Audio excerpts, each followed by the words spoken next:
Hey friends, it's Laura with Laura's Handmade Haven. Welcome or welcome back. I'm so glad you joined me today. We are continuing our sew along for the delightful desert baby quilt.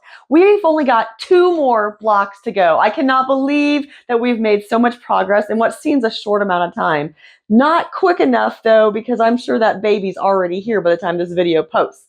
Anyway, moving on. This week, we're going to be working on our Coyote Block, or Coyote Block, depending on which part of the country you're from. And that block you can see right here on the front of our pattern. That's that guy right there. So we're going to be putting together that block this week and adding it to the layout for our baby quilt. It's actually going to go, I believe this guy gets scooted up, and this guy gets scooted up, and then the coyote will be right down here.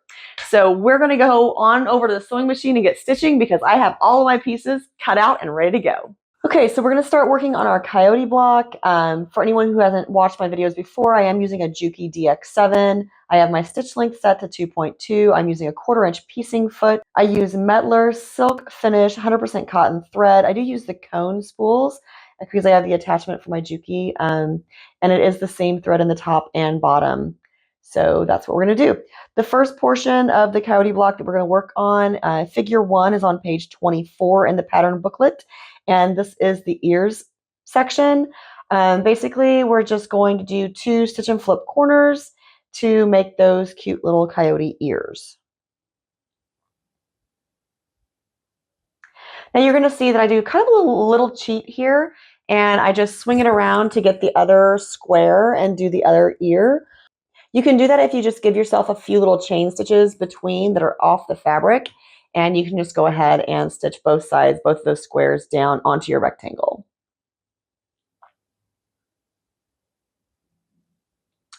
Now, just because I don't like cutting my thread, I'm going to go ahead and start working on figure 2, which is the little muzzle portion of the face.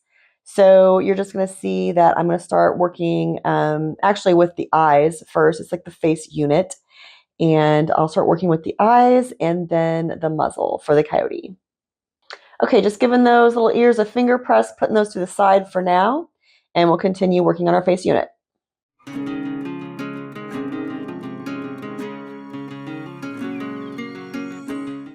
Now we have the eyes for the face unit complete, and we'll continue working on the muzzle. I'm actually going to go ahead and also do the little stitch and flips on the ear units because our coyote doesn't have necessarily pointy ears. They go all the way out to the corners. They're kind of cropped a little bit. So that's what that little stitch and flip corner is going to give me. Now we're just going to sew our muzzle unit onto our eyeballs and nose section. And then those will also get a little stitch and flip before we're done with them.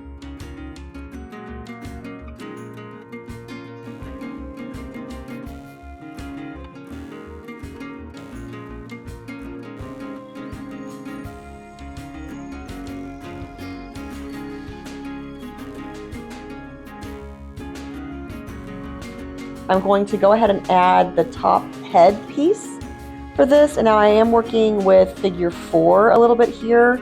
I kind of skipped over figure 3 for right now. I'm just going to add the top of the head onto my ears just to kind of give that a little more.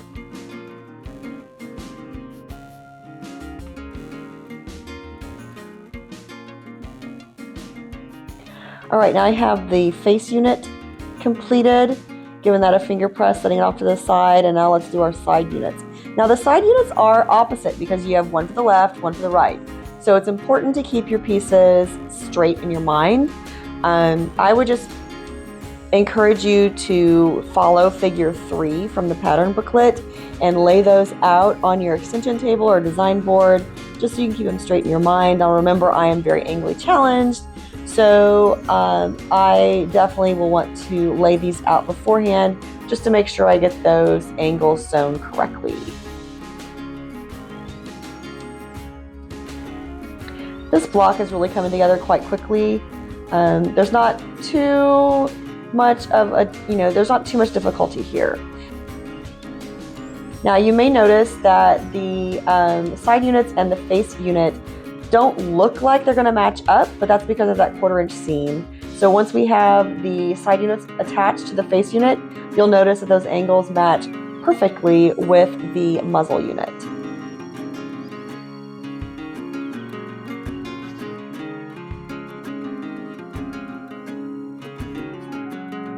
Now we're just going to sew our face onto our ears, and we have a completed Coyote Block. Let's give it a good press and have a reveal. Here's our cute little Coyote Block. He's ready to be joining the other ones up on the design wall. I am so excited about this. We only have one block left. Now, the block we have left is the great big fawn block that goes right here in the middle at the bottom of the center column, but we'll tackle it one piece at a time. This coyote has come together quite well. It really was a pretty simple block to put together. I didn't have very many issues with it at all. The only thing that I would tell you to do is just make sure you have your angles correct for each side of his face, and just go slow to make sure that you get those just pieced together as precisely as you can, just to make that a nice little point around his cute little muzzle. So that's pretty much it, guys. I am so excited with how this quilt is coming together, and I'm going to be super excited when I get that last block done, and the only thing that's left to do is the sashing and borders. Until next time, find joy in all you do, carve out some time for crafting and creating, and remember, it's always better when you make stuff up.